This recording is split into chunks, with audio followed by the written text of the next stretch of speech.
welcome to the world's greatest Bronze Age Spider-Man podcast. Here comes the Spider-Cast. I'm your co-host, Mike L, and as always, I'm joined by... a sick Joshua Mervell.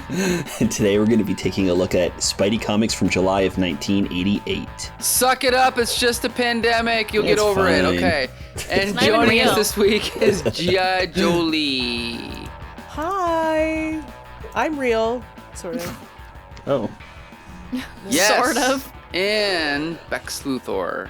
I am just a figment of your imagination and also just a conspiracy theory. I'm not real. Actually, but also, I am. I am also a lizard. I think you're the only one that hasn't had COVID, right? No, I haven't had COVID. Josh allegedly sick. has not had COVID. Beck hasn't had COVID, which proves You it's saying all alleged? conspiracy. Yeah. So you did. This is the real conspiracy theory. I tease, I make jokes. Okay. Josh is lying to us about not having COVID, even though It there's doesn't no matter. reason. No. Yeah. I don't. That's the way these conspiracies work. Okay. Right. So, Some about a pizza place. I don't know. Yeah, exactly. So this week we are here to talk about Spider-Man in July 1988. But Josh is I don't know why. I thought you were like, this week we're here to talk about Spider-Man. I'm like, yeah. No. Big surprise, everybody. Don't jump the gun yet. You don't know what I'm gonna say. So we're gonna switch it up this week. God. So who's gonna summarize Web of Spider-Man this week? Is it G.I. Jolie?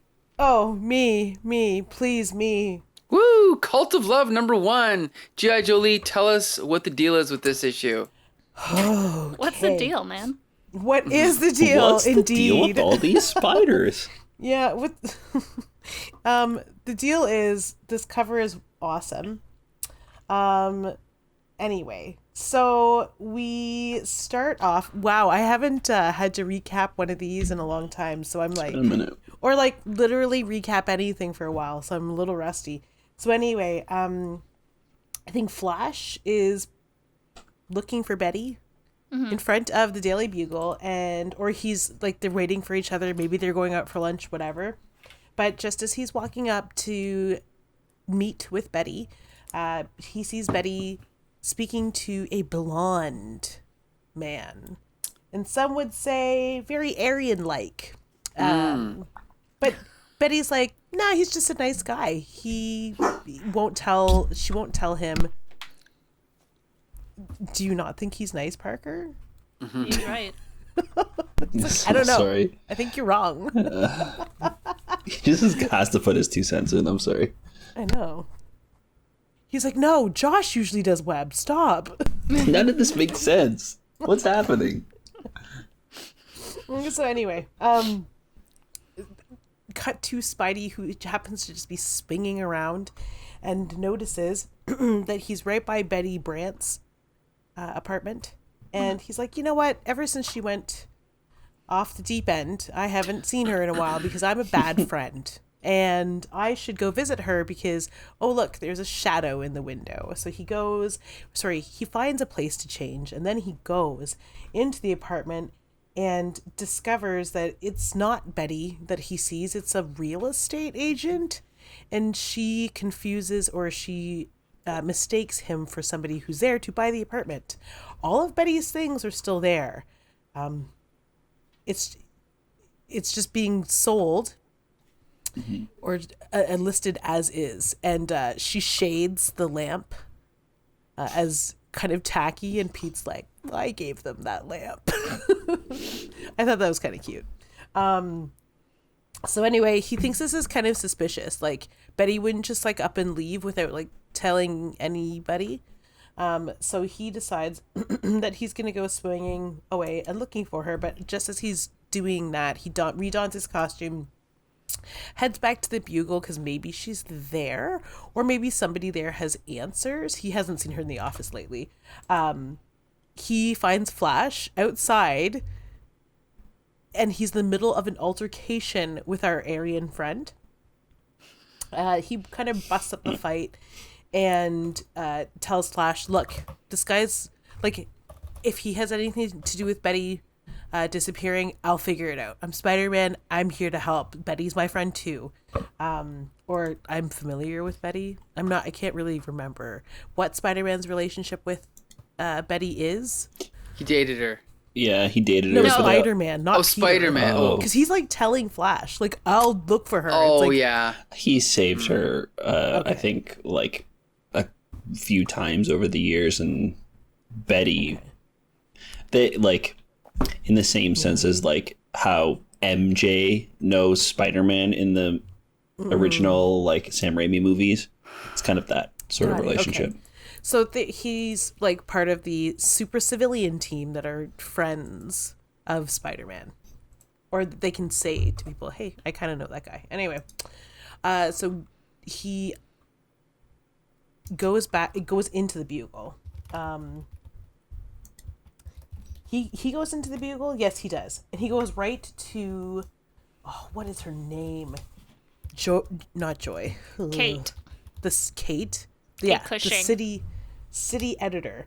He's like, sorry. Before he does that, he confronts the blonde guy and says, who gives him like a pamphlet for this thing called the Cult of Love. He's like, okay, this is weird. I can't tell if whatever. Sorry, I read this while I was trying to eat a hero, and like my mind is a fog. Anyway, Kate's like, whoa, this is the second time in my life that this has come up. This cult of love. My sister was also recruited into this cult. She tells Peter it's a cult. She calls Ben Urich into the office, and she sends them out on the case. Mm-hmm. Yep. Mm-hmm. Let's see. Flash doesn't buy. Flash is the one with the red hair, right? Yes. So Flash doesn't buy that Spidey's gonna look for her, and he really is bent on finding Betty. So he looks everywhere. He is able to spend most of his day, weirdly, following or tailing this blonde guy, and he tails him into like an abandoned building where inside is the, what do they call themselves? The Students of Love. That's it. I was like, the group of love, the students of love.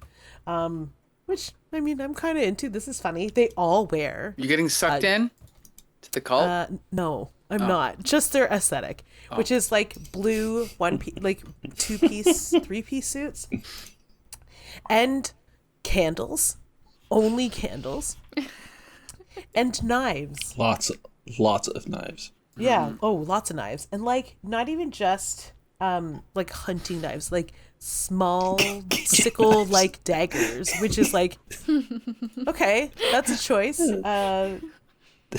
One of them looks like a kitchen knife. Anyway, It's like a pocket knife in there, I think. Right? Yeah. I mean, gotta use what you have available to you. But they are able to corner Flash, but just as they do that, Spider-Man bursts in and saves him, and they kind of they take down this group of students of love, and Peter, but our main Aryan friend gets away, and Spider-Man, I should say Spider-Man, not Peter, because that would get very confusing. Spider-Man is like, oh, we can't let him get away, but we do have to tail him. Like, Flash wants to get him. But he's like, no, if we get him, like, if we really get him, we can't follow him to where everybody is, and, like, that'll blow our sort of way to get into where Betty is. He is able to follow, makes a really cute joke, too, about New Jersey. But he's able to follow them, or a van that they get in. He gets away in to the compound where he sees Betty sleeping. He like waits. He sees her gardening at first because, like all good cults, it's all about sustainability, right? Yeah, it's a self-sustaining cult. So they have to garden their own food. You always get a shot of the person who you're looking for in the cult farming carrots or cucumbers, which looks like Betty's got tomatoes or basil. I'm not sure, but he waits for the cover of night, and he sneaks into the compound and tells Betty he's here to rescue her, which wakes her up. He's like, I know that, what does he say? I've come to get you. I've come to get you. He tells her that Flash and Pete have sent him. She screams, which alerts the guards of the Students of Love. And everyone wakes up, and that's where the book ends. That's where this part of it all ends, anyway. So I'm not sure what other thoughts people have about it, but I've been listening to a lot of true crime lately. I'm into it. I love a good cult. Yeah, I mean, I'll say, this was I know that in the 80s when this was published, this was a hot topic of the day is cults, right? I mean, I don't know how prevalent they are now, but it was like one of those things, you'd see on like 60 Minutes about people getting basically, not kidnapped, but sort of sucked into cults, and the FBI would have to try and sneak in and get them out. So it was probably Dungeons like... and Dragons. What's that? Dungeons and Dragons. Okay. But anyway, so yeah, definitely a topical story. I thought it was cool. If anything, I thought it was almost too dense. Like, even though I know this is part 1 of a 4-part story, but I felt like this issue itself needed more space. But other than that, I enjoyed it for sure. What do you think, Josh? Yeah, it definitely feels like a part 1. I did enjoy it. Yeah, it feels like a part 1, though. There's a lot of kind of like information at the start. I really like that they don't have Spider-Man fighting just random goons or anything like that, just to have like big fight sequences. It feels like everything that needed to be in here was in here, and nothing. There's no like extra fluff. Right. Good point. Which is really great because like you said, it is a kind of a dense story and a dense comic. So, it was for having a lot of information. It was pretty like straight to the point with everything that happened, which is nice.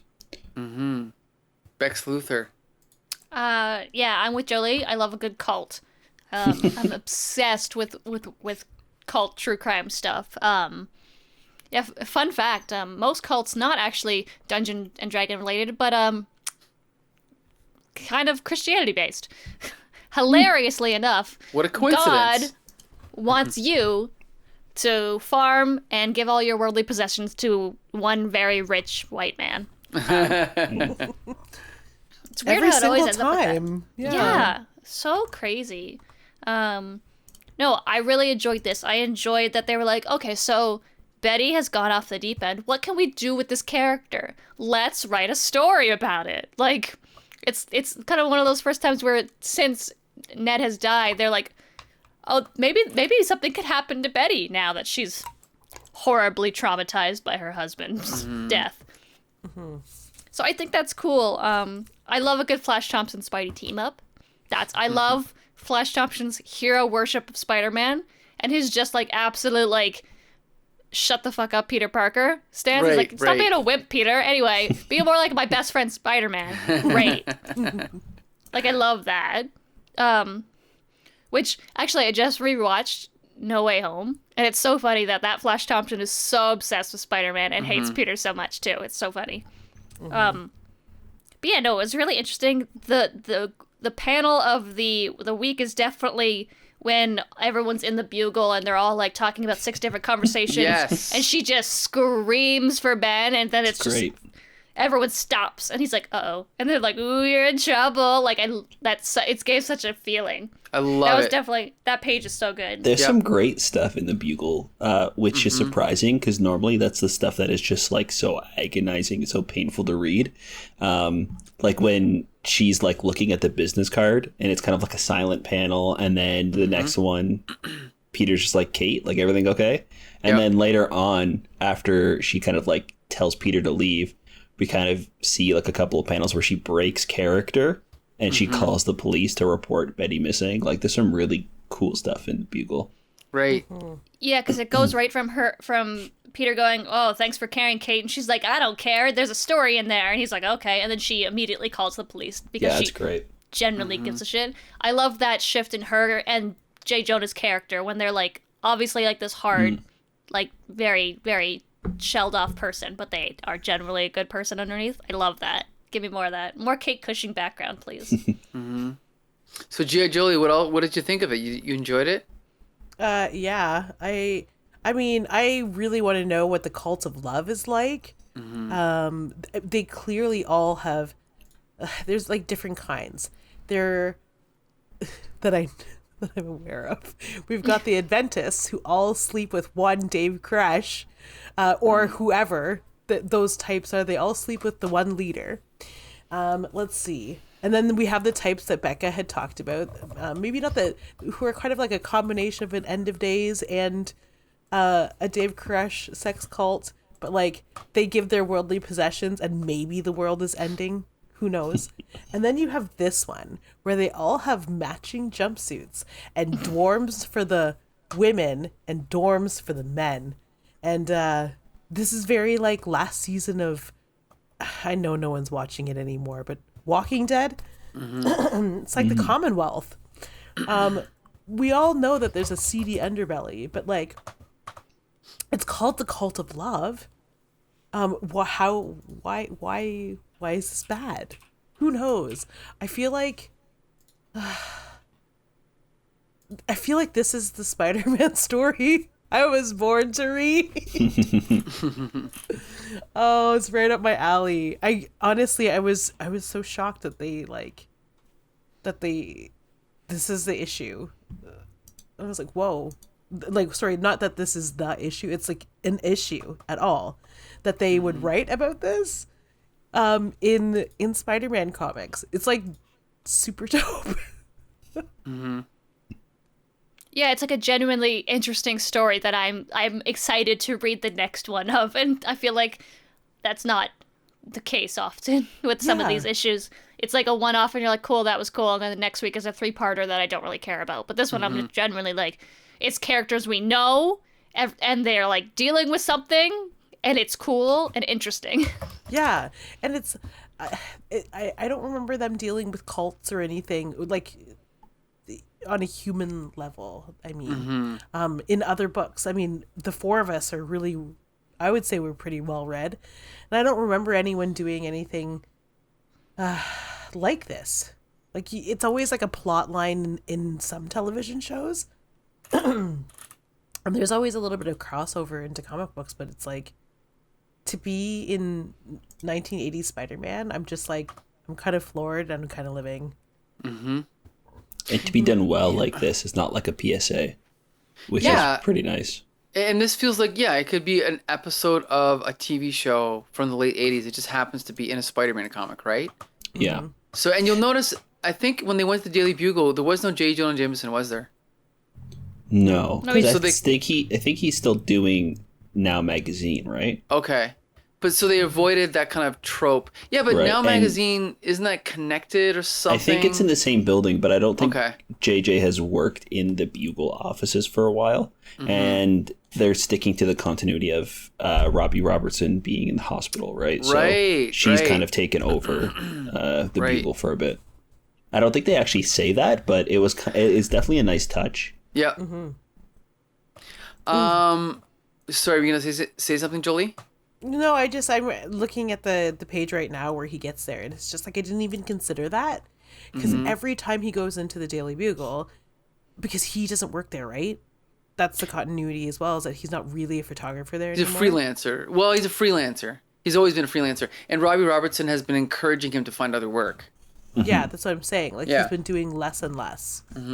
Well, the moment instead of like just showing us a panel where he's like right in somebody else's office, like Robbie or JJJ, he just like struts right over to Kate's office, and she's like, well, if it isn't Scoop Parker. Like, I just really, like Becca said, I really enjoyed all the Kate stuff too. Like, yeah. What is it about this issue that's like it's like speaking to me? Everyone is very well written. Yeah. Flash is great. Peter is great. Spider-Man is great. The puns, the jokes. Like, I think you were saying, Jolie, when he was following them, when he was on top of the van, and I think he says, he's like, wow, people out here in New Jersey must be really poor. They can only afford they can't afford houses, only big gates and fancy driveways. Yeah. And I was like, that's funny. Yeah, and then right before that, he's like, so, Spider-Man was lost in the wilds of New Jersey forever. The end. Like, that is my inner narrative. Well, it's no surprise to me because it's the same writer as The Death of Jean DeWolf and The Return of the Sin Eater. But anyway, Peter David, back at it again. Okay, we're not going to talk about that anymore. So bitter. Okay, so I recommend this issue. I'm assuming G.I. Jolie, you do. Oh, absolutely. Like, if someone who I knew listened to true crime or enjoyed true crime asked me what kind of Spider-Man books, like, this is the book I recommend. Like, All right. God, if they asked me like if they should read Spider-Man, I said, well, not all of it, but hey, there is this one issue, a 3-part where he takes on a cult. Then yeah, read these ones. You'll really enjoy them because you have very specific interests. I mean, there's really something for everybody here. They just like frogs, cults. Did they do horses yet? Yeah. They must. Remember the cowboy with the horse pictures in the wall? That's right. Right. Okay, Josh, you recommend this one? Yeah, it's a good one. I like it. Woo! Bex Luthor. Yeah, no, absolutely. And the other thing I was going to mention is the cover happens in the comic book. Yes, good point. Good point. It is just a different perspective of a scene that happens. It's a rarity these days. I love how many knives are in this on this cover. There's so many. There's just so many knives.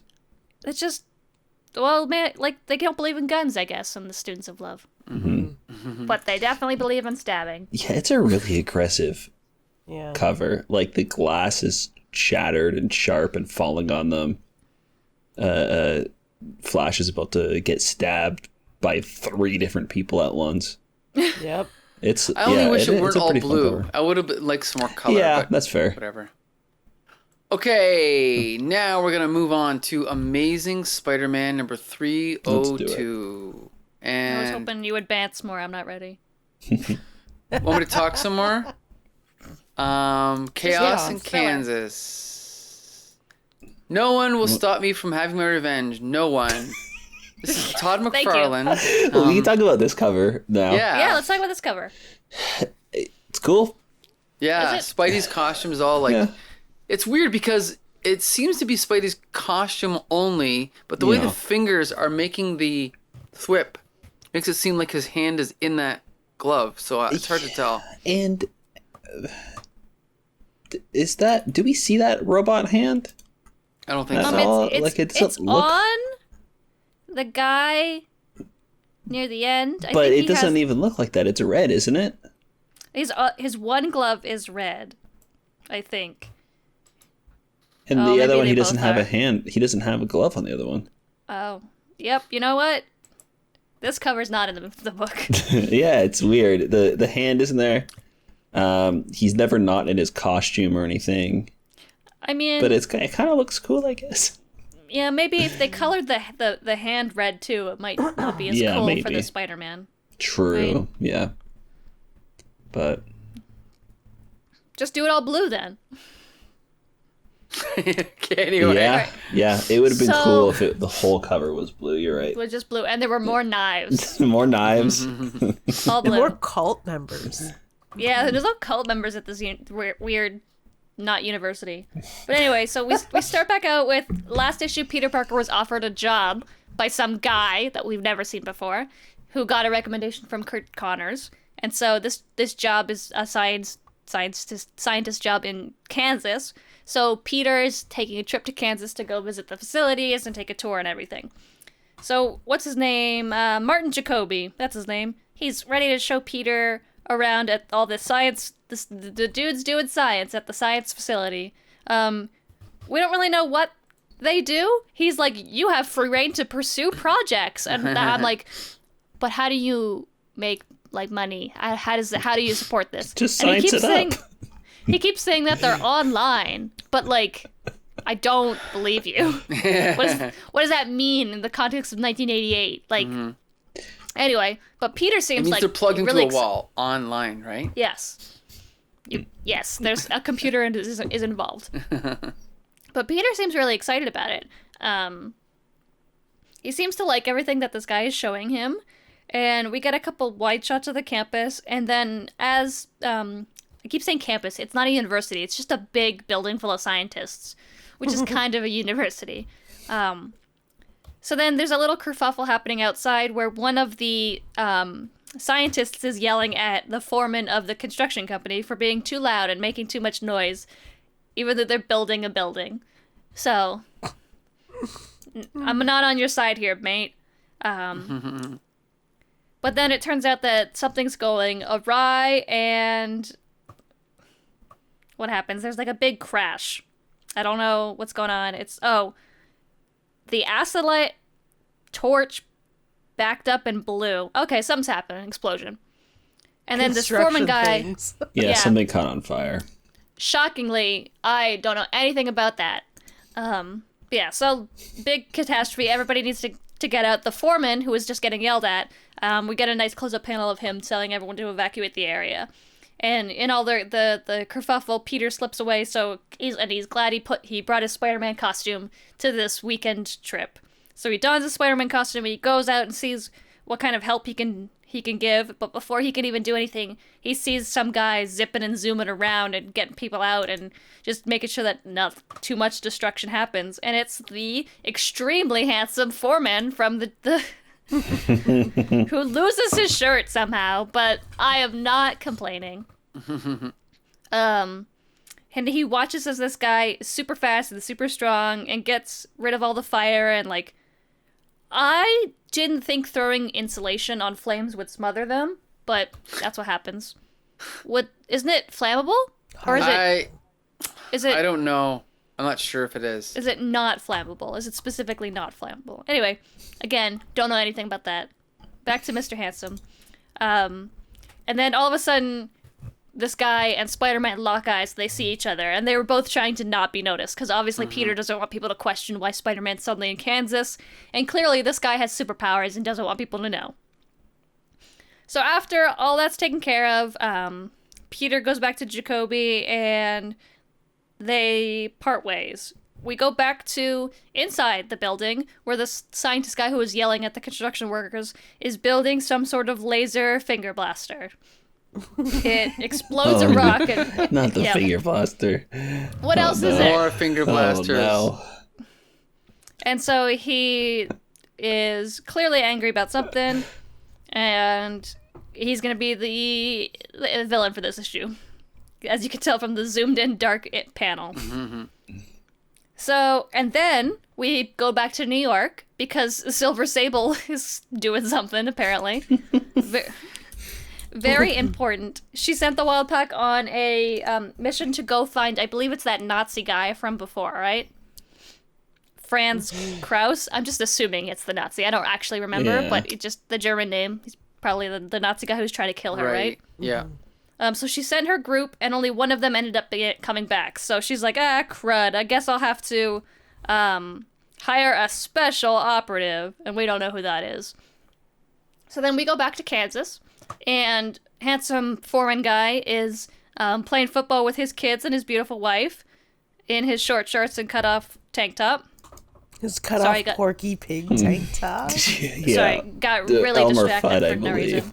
Oh, yeah. Yeah. Red hat. Which I think is arguably even more unhinged. It might be like a knockoff of both. You could both be right. Oh. But yeah, so he's playing football with his kids, and then his kids and his wife go inside, and Spider-Man shows up on his roof, and he spots him, and so Spider-Man wasn't actually planning on being spotted by this guy. He was going there to snoop, but this guy has some sort of tingle sense, so he sensed Spidey was looking at him. And eventually this guy's like, oh my god, thank god you're here, Spider-Man. I have to tell somebody my secret backstory. So we get his secret backstory, because as soon as you meet another superhero, you have to tell them your whole backstory. That's the law. So basically, what happened was, this guy is Spider-Man, but a rabbit. I love it. He got bit by a radioactive jackrabbit, and now has all of the strength and proportionate abilities of a jackrabbit, which means he's very fast, and he has good kicks. He kicks real hard. So I guess, yeah, he was on a construction site, and then this radioactive jackrabbit got loose and bit him, and now he's super, super fast. So Peter's like, cool. So, like, what, are you doing anything with your superpowers? And he's like, not really. I, like, have a good job. I love my wife and kids. I'm, like, pretty happy. This is kind of a big inconvenience for me, because if people found out, like, who knows what'll happen to me. And Peter doesn't get it. He's like, so you don't want to, like, do anything? And he's like, no, I have a great life. I don't want to ruin that. I don't want to put my family in danger. And it's just a really interesting juxtaposition between him and Peter, right? Which is, I think, the point of the story. So then Peter swings off after talking to this guy whose name is Wes. And then we go back to New York, where Sandman, I guess, sure, is in an apartment, and Silver Sable shows up, and she's like, I need you, Flint Marko. And I'm like, why? All right, I guess Sandman's back, baby. So yeah, after that little interlude, we go back to Kansas, kind of, where Mary Jane's calling Peter to ask him how his day was and everything, and he tells her everything's going on, and then, like, I love this place is so cool, oh my god, can't wait to start my new science job in Kansas when we move to Kansas. And she looks very upset about it. Yeah. So after the phone call, we go back to Mr. Jacoby, who's sitting in his office, and someone knocks on the door, and he's like, come in, and the guy just completely destroys the wall, and just comes right in, and he's like, Dr. Nero, what are you doing? What the hell? And he's like, I'm getting my revenge because reasons. He's like, what, this guy, like, he used to work for the government, and the government didn't like how destructive his, like, his defensive stuff was. I don't know. So they didn't fire him. He just got retired or something. But he's decided that he's going to take his revenge out on everybody now.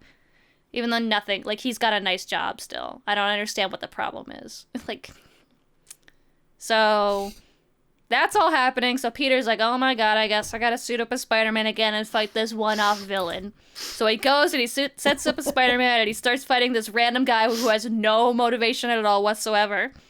And pretty easily defeats him, I would think.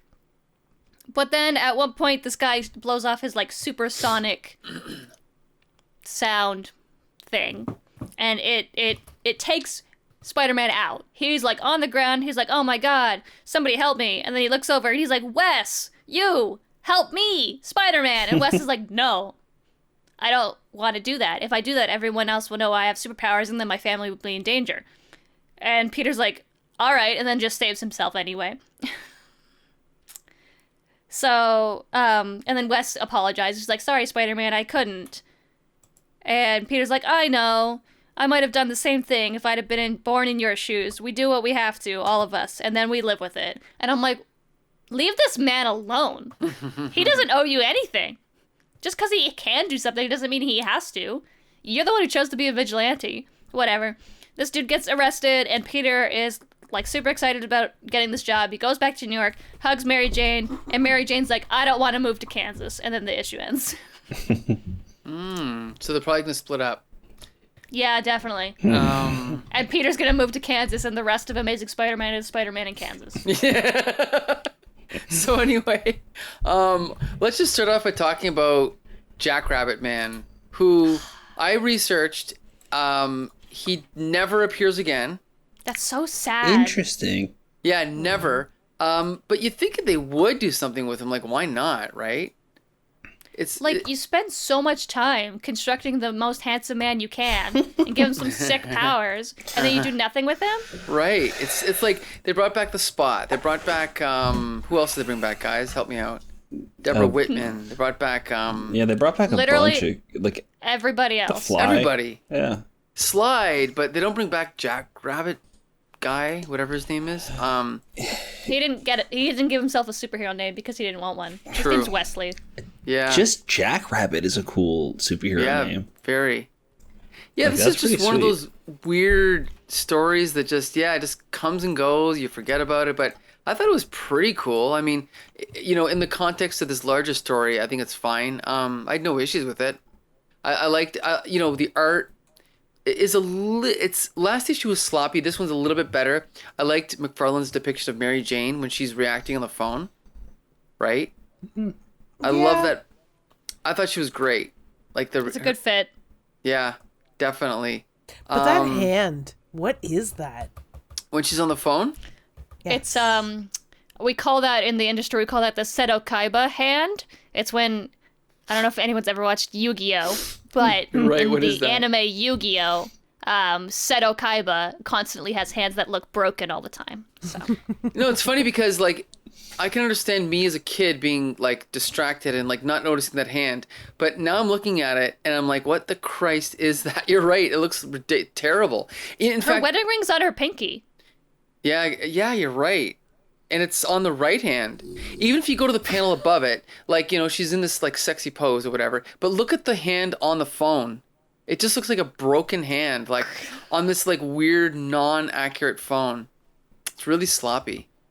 Who needs sexy hands when you got legs for days? Yeah, true. Oh, yeah. Also, like, it's clear that McFarlane. I know McFarlane is a terrible hands and feet man, because like he has anatomy down, sort of. That is not at all like if he. I mean, let's speak to the same panel of Mary Jane. Well, okay. Before I do that, I thought the issue was fine. Anyway, moving on to the art. So, like, the way her boobs sit in that, it's a jacket. Like, Yeah, that's not. the You're right. contour It's of not- a woman's breast would never be outlined in that way. She got boob pockets in that jacket. Yeah.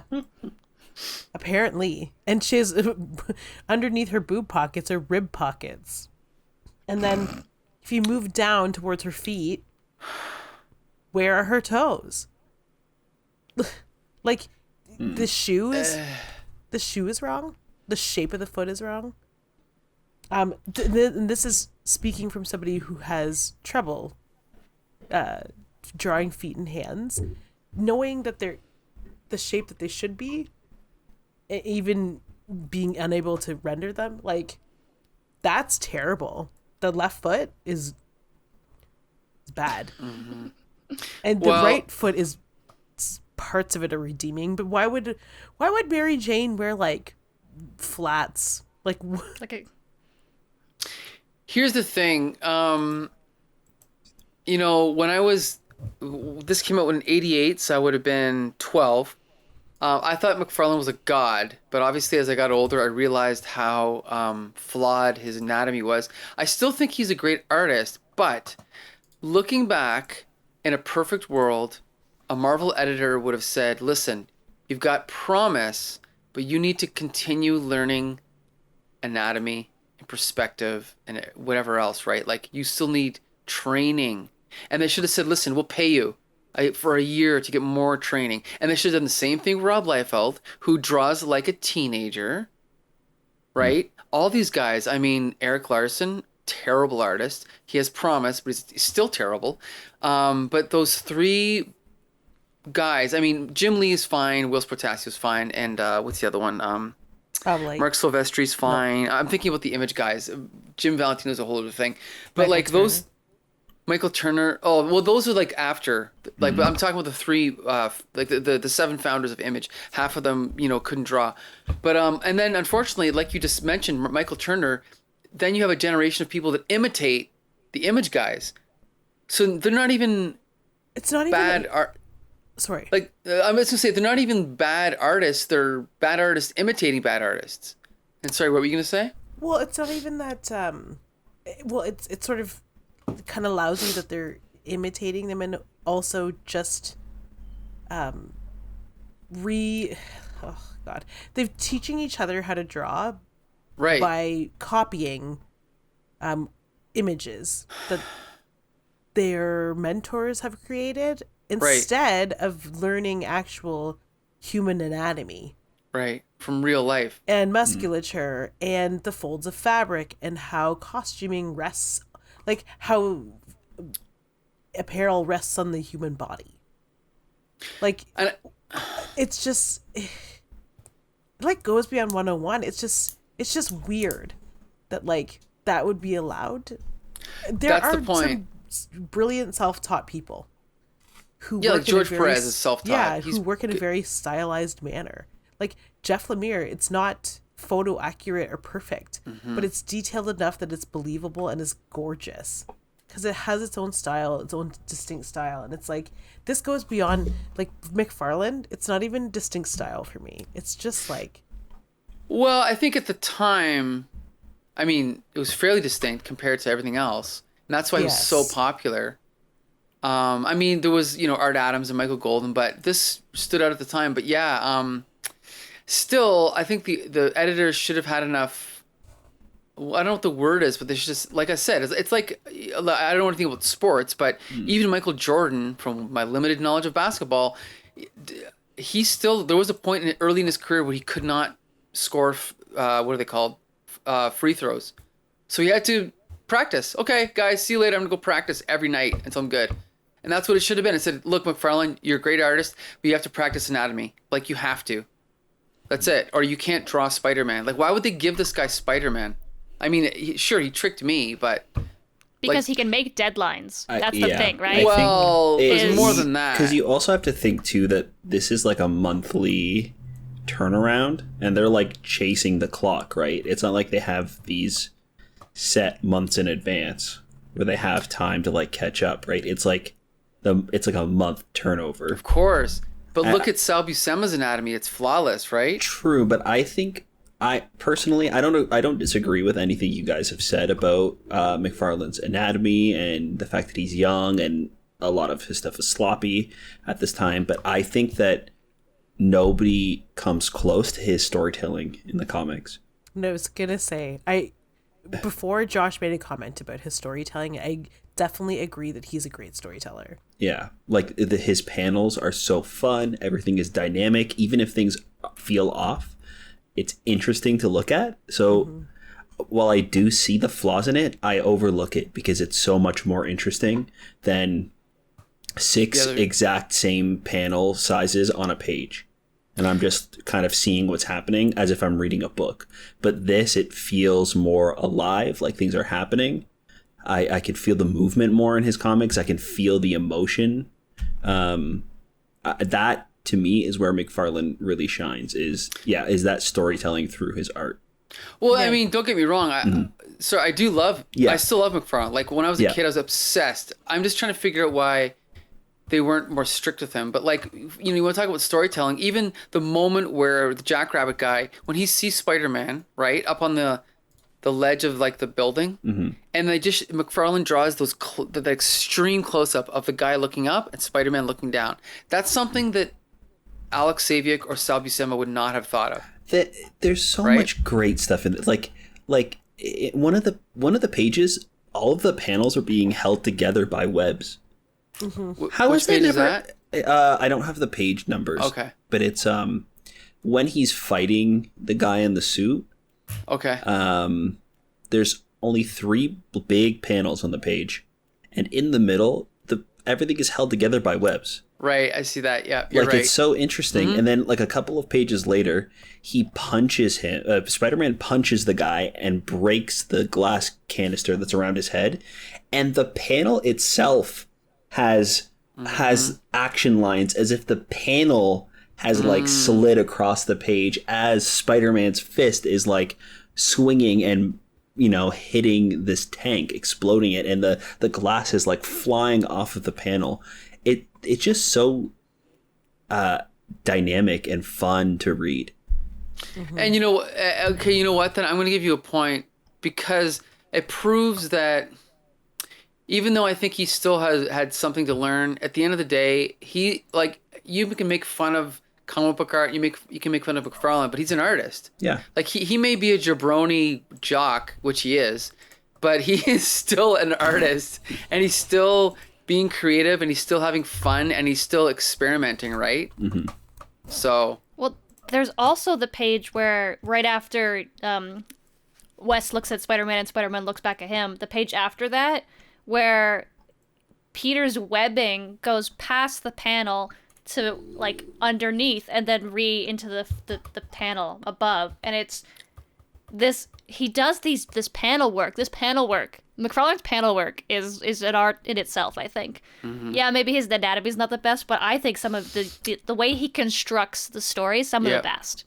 Mm-hmm. It's just like, and then the pages with Silver Sable, the borders of the panel are extensions of New York City. That's you're right. Great. Mm-hmm. And it the way that those panels work, it brings you out of the story in a way that's not jarring because it's so different from the one that you just read. It's like he's like doing a scene change and then we're going back, and it flows nice. The flow is really good. Yeah, Mary Jane looks fucking weird, but the movement of her body that makes you easy to read, the text just flows in a big like Z. The Peter holding the little webbing of Mary Jane, it's so loving and tender, and these little moments, it's a joy to read, even in a story that I didn't really find it that interesting because I don't care about this one-off villain guy, but at least like it's like eye candy, right? Like speaking of eye candy, sorry, this guy's really hot. Well, the thing too is like, I mean, you could argue that it's just style over substance, but at the same time, it is a visual medium. Right? And in a movie, you can have shitty cinematography or you can have good cinematography. So in this comic book, it's like you said, Spider-Man's webs are going between panels and they're coming out of the panels and the guy getting his face smashed, the glass is popping out of the panels, and New York is part of the design of the panels. So how can you criticize that? It makes it interesting to read, like you said, right? Mm-hmm.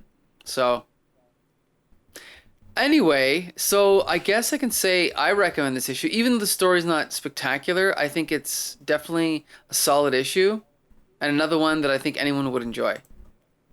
Josh, what do you think? Yeah, I kind of agree. I think that, the story's a little lackluster. There are some, not that it's bad, but there's some stuff that shines through. But again, Todd McFarlane is just so much fun to read all of his stuff. Mm-hmm. Even if you're not interested in the story after our summary, I'd suggest like picking it up and just thumbing through and see kind of like what we're talking about with the storytelling through the art. Mm-hmm. G.I. Jolie, what do you think? Oh yeah, I love it. Well, I didn't like the story, but the art, again, whenever we end up talking about his storytelling, I'm like completely amazed or like spectacular. Yeah, that's I'm out. I'm done. Anyway, nothing. Josh, did you catch that? No, I'm an idiot. I have to go home. Sorry, guys. I'm done. What? I was joking. You said I'm not amazed. I said you're spectacular. Anyway, okay, I'm going home. I was anyway. Like, but you are but you are home. It was we're wasted. We're all just not listening. Yeah. Look, I don't listen to the Spider Cast. Yeah. I'm on the Spider Cast. No, it's okay. Nobody does. Don't worry about it. Anyway. Shout out to you, Paul. Anyway, sorry, Jolie. Yeah, Jolie. I'm so sorry. There are parts where the panels are darker around. I love it. The story is stupid. The story. Do you know what? Everything we said is accurate, and I agree with all of it. The story is. Yeah. The story is like fine. But we want to see more Jackrabbit. Wes There's is your hot. next coffee. Yep. There's your next coffee mug, Jolie. Jackrabbit. Be super fun to like design what Jackrabbit's superhero costume could be. Like they could even like make him like an agent of S.H.I.E.L.D. or something and just give him like some sort of like helmet that's got like antennas that kind of look like rabbit ears or something. You know what I mean? Like they could do... Dude, just construction pants, construction boots, open shirt. Elmer Fudd shirt. Crop top, shorts. With flowers on them. Yes, that's... Yep. Mm-hmm. Okay. Could you imagine if it was the crop top, the shorts, and a bunny helmet? That's pretty good. Just give him some like gamer headphones with ears. Gamer headphones. But like Jolie's, like literally Jolie's headset. But with big bunny ears, yeah. Like a Midoriya from My Hero Academia, a bunny hood. Yeah, he kind of does have that, yeah. Mm-hmm. Yeah. Mike's like, quit talking about anime on my Spider-Man podcast. Bex Luthor, do you recommend this issue? Yeah, I liked everything with Wes and everything else that I didn't like at all. Okay. But it is interesting to read, so I could recommend it on that. Okay. Except, why Sandman looks so ugly? Can I just before he's we very move, goofy. Yeah. Sorry. Can I Yes, just totally. point out that he's got a lot. He's got more magic than Doug Henning. Doug Henning, noted Canadian illusionist and politician. Like that. Can we talk about obscure references, please? I didn't get it. Yeah, I didn't get that. I didn't get that either. Well, I had to Google it because, like most of the references that Pete makes or Spidey makes, I have to Google them. It's like, why would you make a reference to Douglas James Henning? I don't know. Was it topical at the time? Maybe. He was like pretty popular in the 70s, so. This is 88, but yeah. Well, Yeah, I'm looking at the trivia on the wiki, and it just says that he references Robin Williams, but not this other guy. Yeah. All right. So now we're going to talk about the Spectacular Spider-Man number 140, which is titled Rendezvous with Death. On the outside, on the inside, it's titled Kill Zone. So we start off with Joe Robertson in the hospital. We get this awesome shot of Spidey clinging to the wall outside of his hospital, bedroom, whatever. And basically, Spidey changes into Peter Parker and rendezvous with Ben Urich, the reporter from the Daily Bugle, whom we all love. And we cut back into, and they're kind of chatting about what had happened in the last issue. And basically, Ben Urich suspects that Peter Parker has some secret information that Joe is going to share with him. And in the last issue, Peter did get the tape with the information on it, but he's not admitting that to Ben Urich. Then we cut back into the hospital, and we see that Tombstone, who last issue broke Joe Robertson's back, is now standing above him, is standing above his hospital bed. I don't know how he got in there, but not only is he kind of like scaring him, intimidating him, but Joe Robertson is trying to be tough while he's on the hospital bed. He's like, I'm not afraid. You can kill me. And Tombstone's like, not afraid, huh? And then I love this part. He leans down and whispers into his ear, and the bubble with the dialogue is not even legible. So we don't even know what he said to scare him. And then the camera just pans out, and we see Joe Robertson laying there in the bed with his back broken. It's really cool. So then we cut over to this street somewhere, like a pub. We see some people being thrown through glass window, being like smashed out onto the street, and dogs running everywhere. And then we see a group of toughs beating up someone. We don't know who yet. Then we turn the page. We see that it's Spider-Man. And Sal Buscema does his version of Jack Kirby's famous thing where the hero swings his arms around and all the bad guys go flying. I love it. And so basically Spider-Man's trying to find out information about who ordered the hit on Robbie Robertson's life, right? But he's not getting any information. Someone tries to pull a gun on him. That person ends up getting shot by a mysterious shadowy figure. We don't know who it is yet. Now Spider-Man is going to have to chase down the shadowy figure and figure out who it is. So he's chasing him. Then we cut over to the Arranger, and we cut over to the Arranger. Then all of a sudden Spider-Man is in the office with the Arranger. Last issue, the Arranger had given Spider-Man information about where Robbie Robertson was, and now Spider-Man's pissed off because he's like, well, it doesn't matter because Robbie Robertson's half dead now. His back is broken, right? So Arranger is basically like, well, I've got you on tape, and now I can use this against you, so you better get out of here. So Spider-Man smashes the TV screen, jumps over all of Arranger's goons, and it just takes off basically. Then Arranger goes back into like this hidden back room, and we see this guy who they've been kind of like sort of torturing, and like basically this guy who is eventually going to become the Persuader, who has the ability to sort of hypnotize people and make them do his will. They're trying to force him to sort of work for him, right?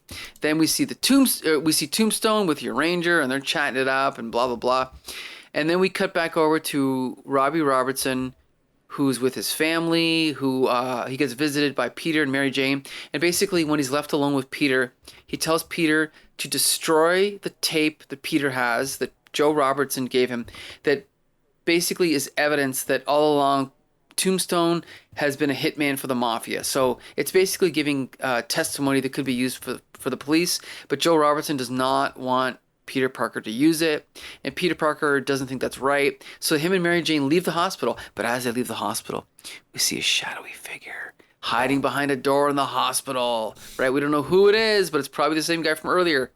And then we see this shadowy figure make a phone call to Peter Parker. He's like, Parker, I know about the Robertson tape. Meet me on Liberty Island, 1 hour alone. So then Spider-Man goes to Liberty Island, and he's getting attacked by someone. It's probably the guy with a net. And then the guy runs down the stairway of the Statue of Liberty. He's chasing after him. Oh, he sees him. He's running. Oh, then we see a white boot, a black spandex costume. Who could it be but the Punisher? It's the Punisher. Black Cat? Yeah, exactly. So basically the issue ends with a confrontation between Spider-Man and the Punisher, and we should point out the story is written by Gerry Conway, the creator of the Punisher. So at this time, Punisher did not have his own monthly title, so it was still kind of a big deal to see him teamed up with Spidey. So yeah, that's where our issue ends. And yeah, I think this is a great story. The continuation of the Joe Robertson Tombstone plotline that's been going on for a few issues now, and I loved it. I love the art. Josh, what did you think of this one? Yeah, the story's pretty good. I feel like it was a little bit slow for a bit. I do really like the stuff with Tombstone and Robbie. Like, him showing up in the hospital was like super intense.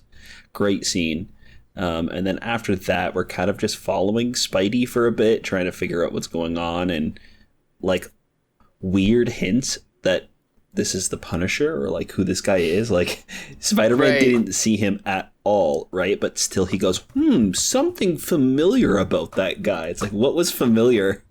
Right. He had a gun in his hand. Be? Like, yeah. like he shot somebody. Something familiar. But yeah, it's pretty good. The art is solid. Again, though, I feel like because of the last issue, this one feels maybe the storytelling feels a little bit more slow because it's kind of like traditional comic book panel layout. But I think it's just because we were spoiled with like the interesting stuff with McFarlane in Amazing. Oh. But not again, I don't think it's bad. I think it's just kind of like back to the status quo, right? So yeah, it was pretty good. I'm definitely excited to see what's going on with Tombstone and why Punisher is here. Okay, so. Bex Luthor, what do you think? Yeah, no, I like this one too. Just the whole aftermath of Robbie is interesting, and I think it's funny that it takes him this long to realize it's the Punisher. He's like, who would try to save me and then try to shoot me? I don't know, maybe it's the guy who shoots people. Like, maybe it's the one guy you know who kills people with a gun. It's Frank. There he is. My boy. It was a pretty solid issue. Keeps the plot going forward. The whole stuff with Tombstone in the hospital is great, like you said. It actually genuinely gives you a sense of fear. I do love the Spidey kicking everybody's butt in the bar scene. Right. That's great. Man, the Arranger sucks. Every time he's involved, I'm just bored. Like, just cut him out. I don't care. I don't care about the Arranger. I don't care about fucking Royland Rayburn and the 2 issues where he becomes the pursuer and then never talked about again. I don't care. Right. I love how they about this guy. I love how they try and make arranging things cool. Like, he says something like, "That's perfect. Everything's falling into place just how I arranged them." Yeah. It's like, come on. Someone punch this guy in the teeth. Come on, this sucks. Or like Everything is Kingpin's going probably according like to plan, right? Anyway. King's is like, I wish he wasn't so good at arranging things because I hate him. He sucks. He sucks so much. Yeah, I think at one point he's like, I don't do any of the dirty work or the fighting. I'm just here to arrange things. I'm like, And I'm just here to spit in your face. Shut up. Hate you. Annoying. Yeah, and Frank Castle's busy like shooting random people. Why don't you shoot him? He's doing stuff. Like, whatever. Also, shout out to Mary Jane for wearing a miniskirt to the hospital of their friend who's in a coma / paralyzed for life now. Good for you. And then she kisses him, and he's definitely unconscious. Girl, his wife is right there. well. I don't know. It was weird. It was okay. It was definitely not as fun to read. Yeah, it's not. I mean, it's not like Amazing is like sort of like light fun, and this is like trying to get really serious, right? I mean, Yeah. yeah. Yeah, it definitely is taking itself more seriously. And like the story is kind of goofy. So I don't think it's as fun when like a goofy kind of premise tries to take itself too seriously. Unless it's played for laughs. What are you saying an albino hitman with no nose is silly? Like, I don't understand what you're saying. Yeah. He's got shark teeth. Don't forget the shark teeth. Yeah, and shark teeth? Like, come on. Right. I don't know. It's kind of like... And he's 8 feet tall. Yeah, exactly. And he was 8 feet tall in high school. Right. And he looked like a 35-year-old man in high school. I don't know. To me, this is one reason I love artists like Sal Buscema, and I guess you could say Todd McFarlane, is they're freaking cartoonists. Like, when you're reading this comic, you feel like you're reading a comic book. It's not one of these, and I don't want to criticize modern comics, but they take themselves very seriously. And this comic book, at least it looks like a comic book, right? So Tombstone looks like a comic book character, and maybe that's why you shouldn't take it so seriously. I don't know. Is that what you're trying to say? You're kind of saying? Yeah. I think that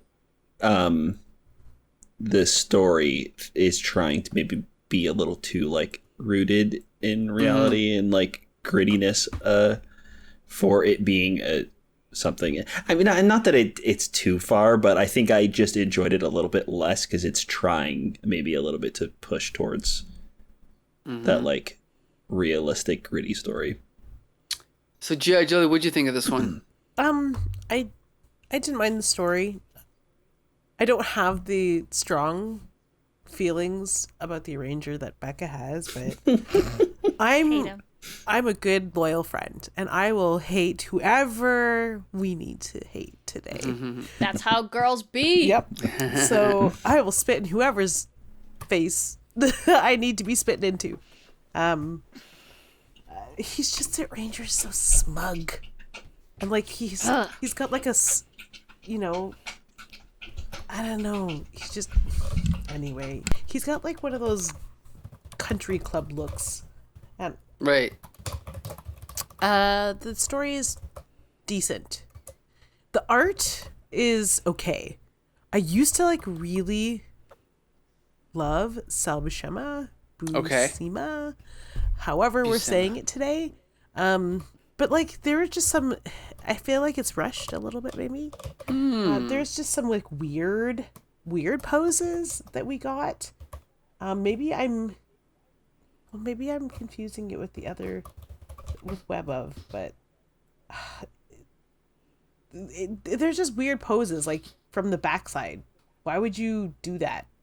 But then we get like really cool stuff, like when he's rappelling off of the Statue of Liberty, where you see it's like one big panel and you see successive Spider-Men swinging across, like it's like onion skinning. It's really cool. Yes. I like seeing stuff like that, and all the while he's having his like Robbie Robertson thoughts. Yes. Yeah. He does. I am confusing it with Web of, where the art was weird, like, or it was the, a little, the Spidey yeah, it was poses sloppy. were weird. Yeah. Because his Spidey poses are dynamic, in this issue, I should say. But they're dynamic in the way that they're typical, like how to draw the Marvel way typical. Like one leg up, one leg down, S pose, arm out, always moving. And it's kind of paint by numbers at this point, when we have been, like we said, treated to the buffet that is Todd McFarlane. Well, I should point out that the How to Draw Comics the Marvel Way was drawn by John Buscema, who's Sal Buscema's brother. Mm-hmm. So Sal Buscema was probably looking over his shoulder, and I know exactly what you mean. And that's what I thought about Sal Buscema when I was a kid. It was that I always liked his art, but it felt like Marvel 101, but like in a dull way. Like he's doing it, but he's not doing it with any heart.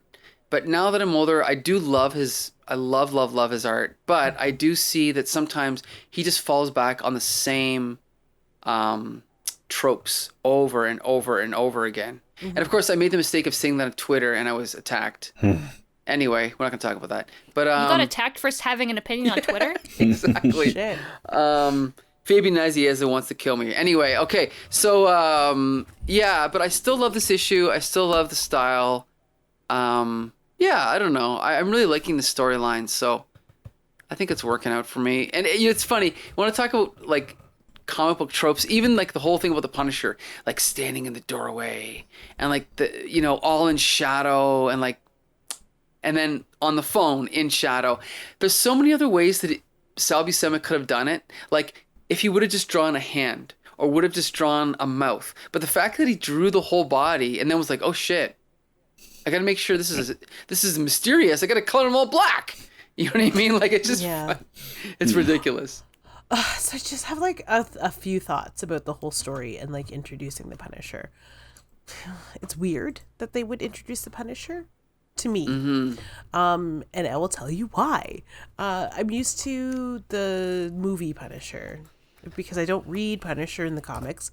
I just, like, he's not super powered. He's just, he's super powered by vengeance and the need for vengeance, like some other superheroes, but mostly he's super powered by that and also guns.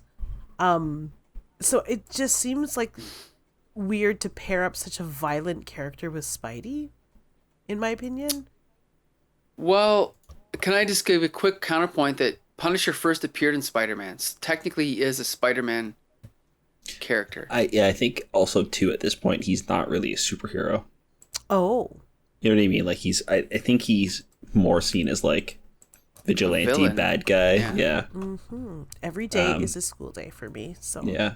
I think even in his own comics, like, he never does the like, lawful thing or the thing that is, like, morally right. He's always on the vengeance kick.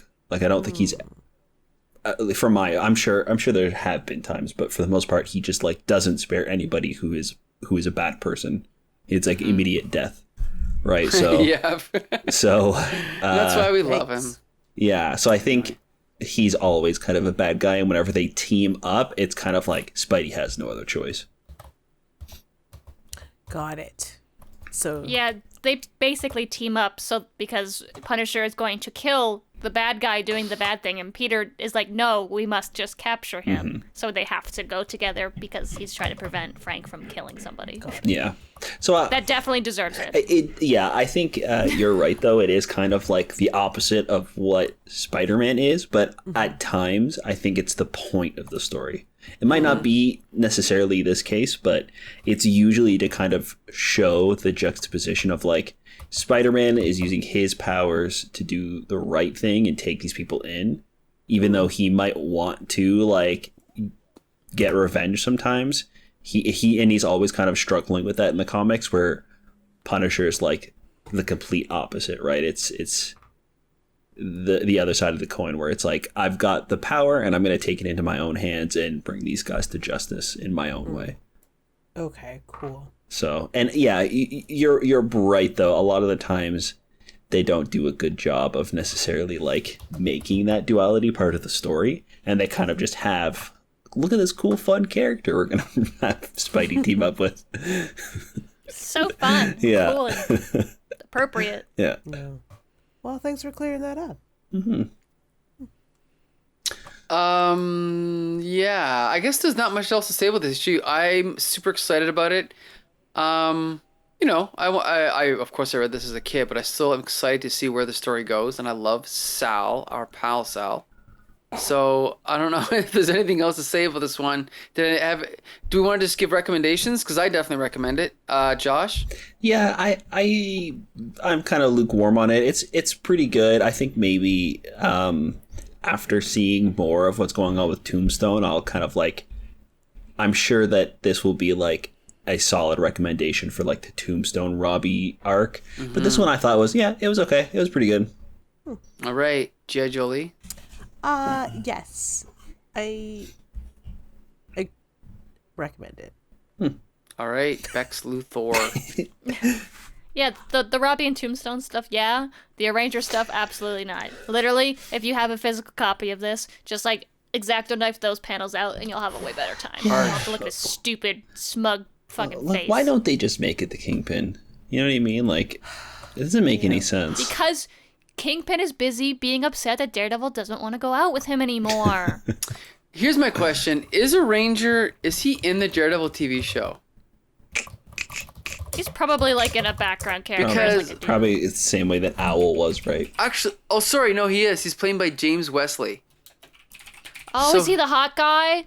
I don't know. Daredevil? He doesn't really look like the Arranger from the comics. But I guess the question is, if this Arranger from this comic was played by a live action actor, who would play the Arranger? Let's play a little game. Oh, I know who it is. I can't remember the actor's name. He's in so many things. James Wesley, right? Who? Oh, I think he's attractive, but I can see why you wouldn't. Oh my god, he's like a character actor in a bunch of things. I have him in my head. I don't know his name. I'm looking it up now. Steven Tobolowsky.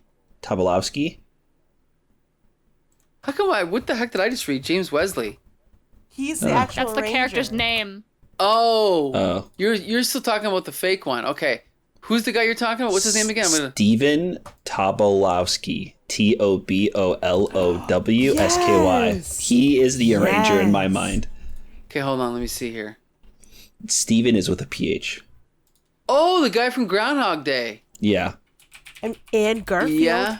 Garfield. Okay, He's a hero. you know what? He's in he's in so many things. Garfield. He's in Spaceballs. Yeah, you know what? You might be onto something. I think he's like and he's kind of like dorky. Got that punchable face. Yeah, like I can see him delivering the like everything's going according to plan as exactly how I've arranged it. Like, I don't know. He's got that like he could be like a CEO that's just like universally hated. He could play that character for sure. Yeah, or like a hedge fund manager who also arranges on the side. Yeah. That's where I know him from. Freaky Friday. Oh yeah, he is at Freaky Friday too. Yeah, he's in so many things. He's just like a character actor. I love him in Community too, in the episode that he shows up in. Oh yeah, and he was in Californication, one of my favorite David Duchovny TV shows. Memento. Next to X-Files. Yeah, he's a good actor. Yeah. I like him. Oh, he's the Arranger for sure. Yeah. In our made-for-TV Spidey, he's the Arranger. Love it. He's arranging my heart. I don't think he's been in the MCU yet either. Oh. There you go. You hear that, Kevin Feige? Get on it. Don't sleep on this man. Yeah. So I guess that wraps up another episode of Here Comes the Spider-Cast, eh? I think that's What do you it. guys think? I think that's it. So yeah, kind of business as usual. Spidey coming at you every week. We're reviewing every single issue from the 80s. I want to thank G.I. Jolie and Bex Luthor for joining us. Don't say you're welcome. Okay. And Josh. Sorry. You're already on to something else. And Josh, you can take it from here. Yeah, thank you guys so much for listening to the podcast. It really helps when you leave us a review over on Apple Podcast, or you can chat with us on Facebook or Twitter at Comic Book Syndicate. You can find us anywhere podcasts are put. Let's Wherever you put your podcast. wherever you put your podcast, that's where we are. Yeah, thank you guys so much, and we'll see you next time. Okay. Until next time. See you later. Bye.